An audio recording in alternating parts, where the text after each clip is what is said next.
Viewers, drama serial लाडली episode 48 जो कि आज की किस्त है, इसमें बाकी सब कुछ तो नॉर्मल रहा। अरसल को हॉस्पिटल से छुट्टी हो जाती है। सारे घर वाले उसका इस्तकबाल करते हैं। सुंदस की सास सुंदस का खीर में हाथ डलवाती है, जिसके लिए सुंदस काफ़ी सारी डिशेस बना लेती है और वो ये जाहिर करती है कि ये सारा कुछ अरसल के घर आने की खुशी में हुआ है। लेकिन सुबाहत इस पर भी तनकीद करती है। और आज की किस्त की सबसे अहम बात तो ये है कि नाजो अपने रिश्ते की बात घर में बता देती है और अपने भाइयों और भाभियों को बुरा भला कहते हुए अपनी माँ को अपनी शादी के बारे में कहती है कि वो उसकी शादी कर दे। अब सबसे बड़ी बात तो ये है, अरसल से सुंदस की शादी रुकवाने के लिए सबाहत ने क्या कुछ नहीं किया। जमील के घर जाकर सुंदस की बेइज्जती की, लेकिन अब नाजो का रिश्ता रूहान के लिए भी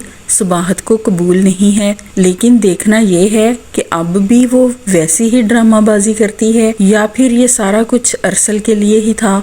नाजो की रूहान से शादी को रुकवाने के लिए देखना ये है कि सुबाहत अब क्या करती है।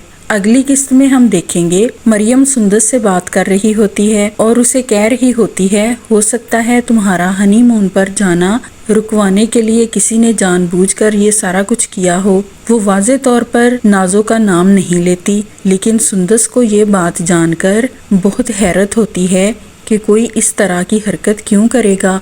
क्या कोई जानबूझकर किसी की जान लेने तक भी जा सकता है? ये सोचकर सुंदस बहुत परेशान होगी। लेकिन ये बातें नाजो को भी पता चल जाएंगी। नाजो मरियम से बात करेगी और मरियम से कहेगी कि जो कोई भी उसके भाइयों की मोहब्बत में आएगा वो उसे छोड़ेगी नहीं। मरियम तो उसकी आदत से बहुत अच्छी तरह वाकिफ हो चुकी है, लेकिन अब उसकी बातें सुंदस के सामने भी आएंगी। अब सुंदस मरियम की तरह तो बर्दाश्त नहीं करेगी। अब वो सिलसिला चल निकला है जिसमें नाजो को मात खाना पड़ेगी।